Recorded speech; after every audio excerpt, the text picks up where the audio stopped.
And our guest today is a 3-time Olympian as a member of Team USA's women's rugby sevens team. Last week, she became an Olympic bronze medalist. We have mentioned her on this podcast a few times, so it's great to now be joined by her on the podcast. Alev Kelter of US Rugby, welcome to SI's Daily Rings. Thanks for making time for us. Thank you so much for having me on here. It's an honor. So, as I said, it's your third Olympics, and obviously last time around, Tokyo was a very different experience with the COVID protocols and no fans in the stadium. Just before we get into the bronze medal, I mean, what was the experience like your third time? How was this different being in Paris? Yeah, I feel like it's hard to relate each Olympics to one another. They're all so beautiful and so different in so many ways. But I do say that has outdone itself. I mean, it's been the first time for us, like as Olympians, to experience the world, and especially with the historic place like Paris. And for me, I come from art background. I majored in art and sculpture, so having like the Rodin and the Nikes and the beautiful Louvre, like it's been absolutely stunning. Time to experience Paris, its history, and of course its food. So yeah, it's been a beautiful time. So you mentioned before we started recording here that you're actually up in the Alps now. So it sounds like you're really enjoying the time in France after the games. So what have you been up to since you finished competition? Yeah, that's a great question. So actually, I'm in the Italian side. I took yesterday at 4:30. I took a flight over to Milan, and I drove 2 hours north. My best friend is getting married up here, and her family has a cabin up here, and so I'm actually officiating their wedding. So it was like and bronze medal game, and then I proposed to my girlfriend, and then I'm officiating my best friend's wedding, and then I'll fly back on the 9th, then walk in closing ceremony. So with my tour, also kind of gallivanting all over Europe and then coming back to the closing ceremony. Yeah, I saw that on Instagram right before we started that you proposed yesterday. So congratulations. A huge week for you. Yeah. Was that the plan all along, proposing right after the Olympics like that?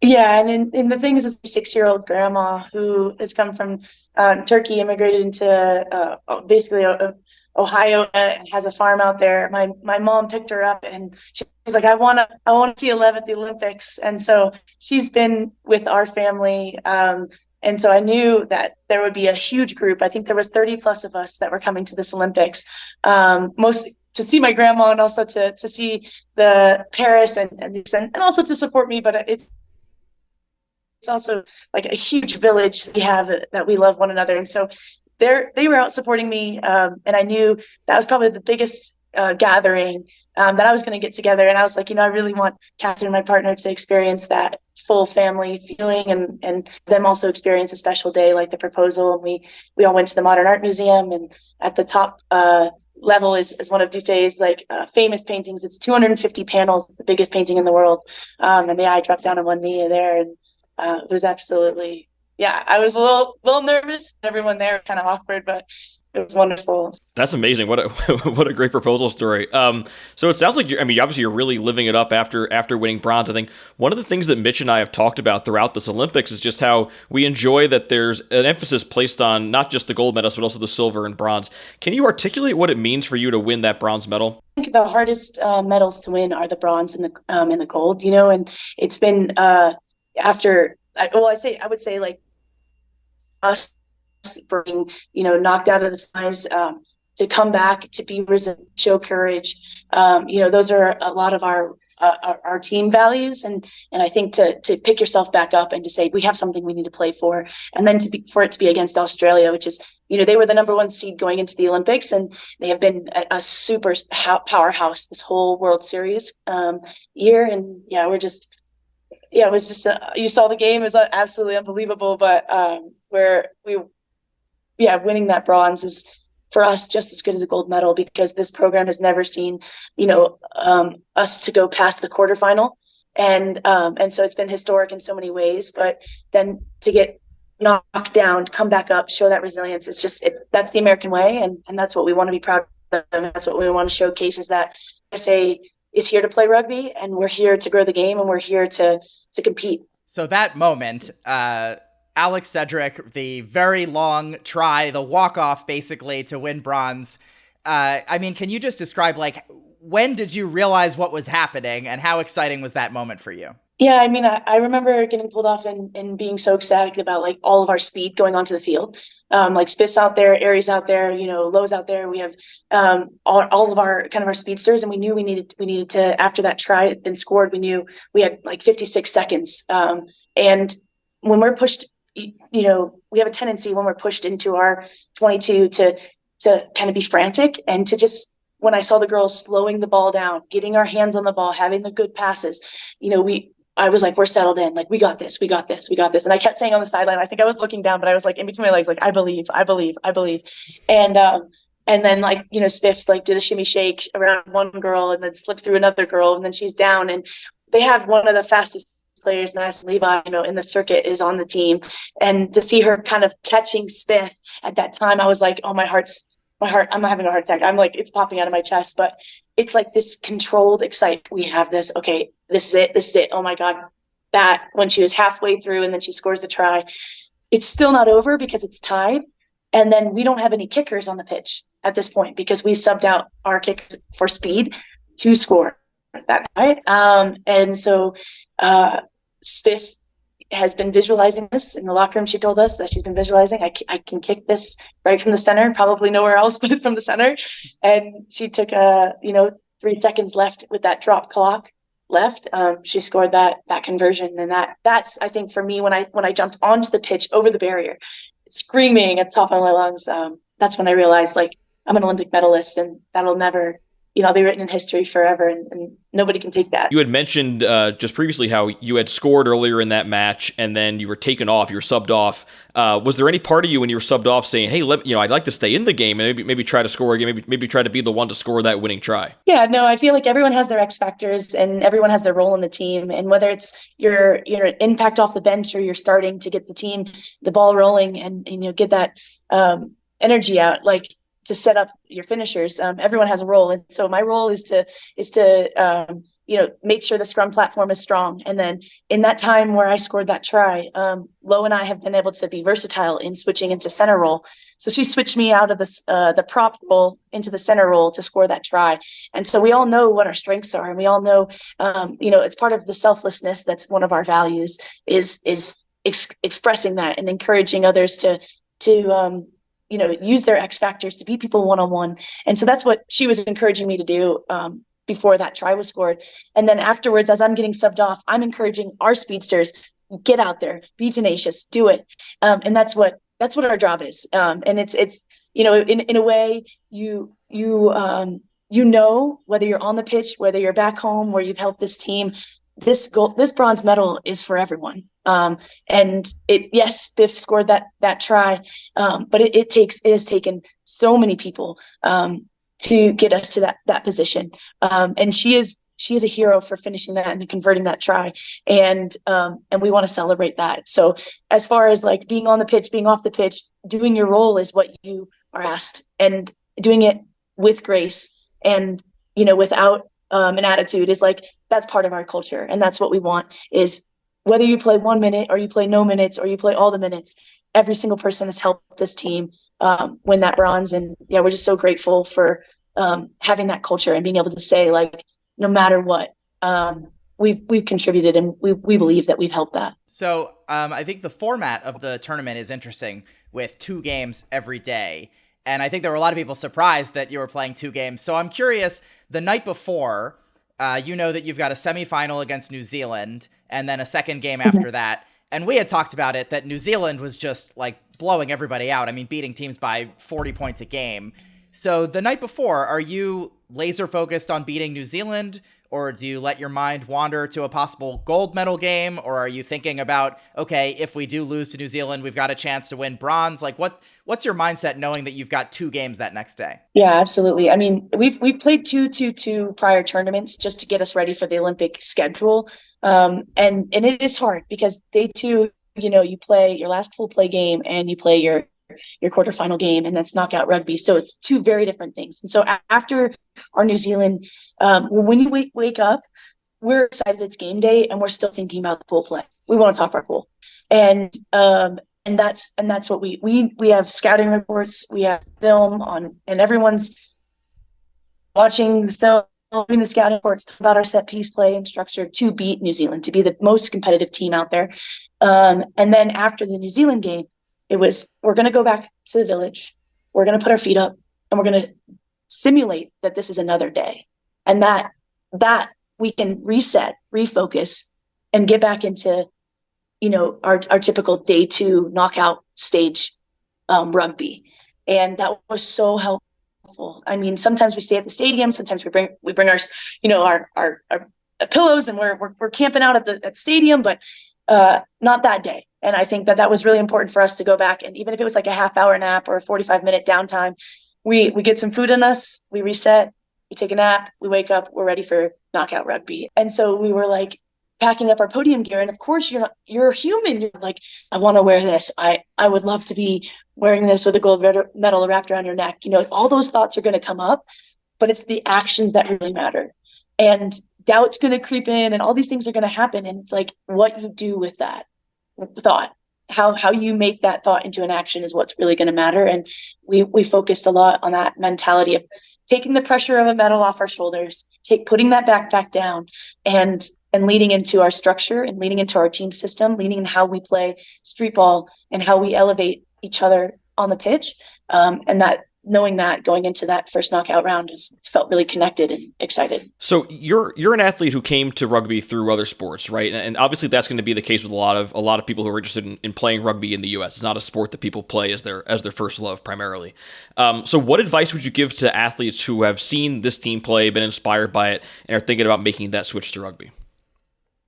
Yeah, that's amazing. I'd say do it. Hands down, try it. And even if you're not interested in playing rugby or you haven't seen the game, like, get yourself with a ball in hand, running around and being evasive and being active. Because our goal here is to inspire people, yes, to play rugby, but also to inspire them to be healthy, to take action and ownership and take risks and not be afraid of we say, I'm not being afraid of heartbreak, because when you do something so passionate and you're so passionate about it and you love it, the heartbreak is there. And so, like, don't be afraid to try. And you never know, like, this, with the preparation, with your purpose, that can lead you to some beautiful results and some beautiful outcomes. But if you're thinking about process before you dive into the detail of things, that could be, considered who you are, the outcomes, who you are. And we knew before wins or losses, like, we were a team with core values, and that we was going to stay together, and love the journey, love the process. So I would say that don't be afraid to take the risk and to try it. You're going to fall in love with it for sure. The team was getting a lot of positive attention as the tournament was going along. And Alona Maher in particular, the showing highlights of her stiff arms, and there were a lot of NFL fans were watching that, and I think Derek Henry actually commented on it, on her stiff arm. When that's happening in the middle of a big tournament, is your team aware of the attention you're getting, or are you making an effort to block that out and I guess stay off the internet in between games? No, absolutely not. I mean, like, we are aware, we're fully aware, and we're supporting her. We think she's been such an ambassador for the game and in spreading rugby. Yes, it's her brand, and these things are very important to us and to her. But she is the spokesperson, really. I mean, in a way, she's done an amazing job marketing herself and also rugby around the world, and people who are loving her love her for the game, and her her attitude towards, like, sometimes she'll crack jokes and things, and so it's amazing what people want to see and want to hear, and she's all of that. And then on top of that is an amazing rugby player and an amazing teammate. So it's wonderful to see that. And also, we're celebrating, like, she hit 2 million followers, like, mid tournament, and we're racing down the stairs being like, "Lo, you hit 2 million!" Like, we're celebrating because, again, this culture celebrates one another. This culture knows what we're strong at, and not just that, what we're strong at on the field, but what we're strong at off the field. And we want to empower each other and support women and support each other in those dreams and those goals to spreading the game. And that she's done a fantastic job of doing that. So Yeah, we're very aware and we're very happy about it. And we know that there's everything in moderation. Like you don't need to be on your phone like 20 minutes, 15 minutes, 10 minutes before we go on the pitch. Like that's a time for us to connect. But there is after that, there's moments of we're connecting on this TikTok or we're connecting on this, video, we're connecting and making these memories in between the memories. So we were talking just earlier about the about how you transitioned from other sports, right? You were a soccer and hockey player. What's the hardest thing about that transition to rugby from having played other sports and trying to pick this up at an elite level? Yeah, that's a great question. I mean, for me, I played boys hockey growing up, and so I always knew how to put a shoulder in someone. And I was a little too aggressive soccer player, so slacking and it's kind of my favorite thing to do defensively. And but it correlates well. I mean, for me, the hockey, playing in threes, cycling, it's very similar to how you ruck in rugby. You need three people. You need to have a rucker. You need to have good A position, B position on your place back to your scrum half, who's then passing the ball. And then, I think being a link in the middle of the pitch or being at center or a prop that can also be a center is a visionary. You can space developing time, and that's very similar to how a center midfielder, has a strategy of seeing the pitch. They're most likely going to change the field point of attack and direction of play. And so that was really helpful going into rugby. And then from the soccer side of things, the dropping the ball, drop kicking, using, knowing weighted kicks in soccer all translated well to kickoff, whether it's a kickoff or it's a conversion. You need the ball back. You need to get it high so you can get the ball back. It all translated really well. And then again, just to touch on the hockey part of it, again, is like the physicality. Even you've seen the new women's ice hockey league. They're letting them play. Bodies are being rubbed out, and we're throwing shoulders.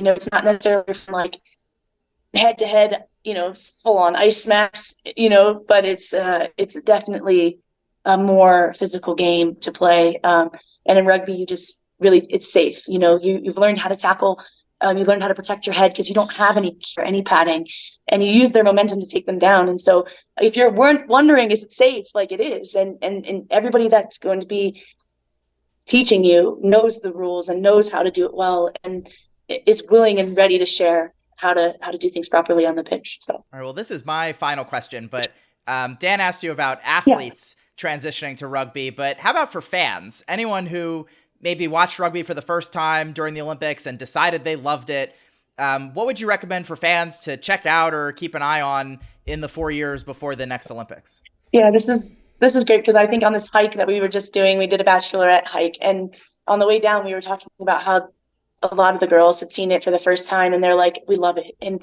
for me, I don't know how you couldn't get addicted to it. It's fast paced, anything can happen. You saw the bronze medal game, and it's physical. And for me, it is truly blue collar. Like it's rough, it's tough. You got to work hard. You have to grind for each other.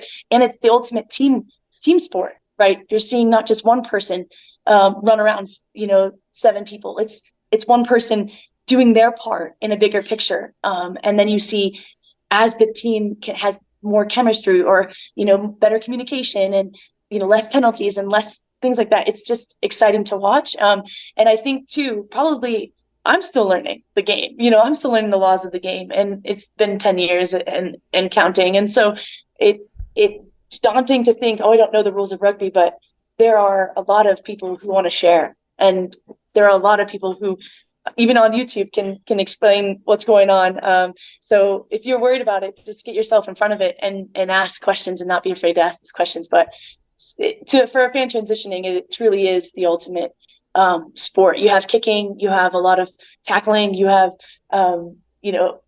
wild and crazy out the back passes. And then you have, the speedsters that are just running through and around people. So it's pretty fun to play, but probably very exciting to watch as well. So just lastly, you mentioned a few times the World Series, right? And I think we just want to, can you lay out for fans who want to watch this team specifically how they can support you guys as they look forward to 2028? Yeah, absolutely. I believe all of our HSBC World Series stops are on Peacock as well, so they can watch them live.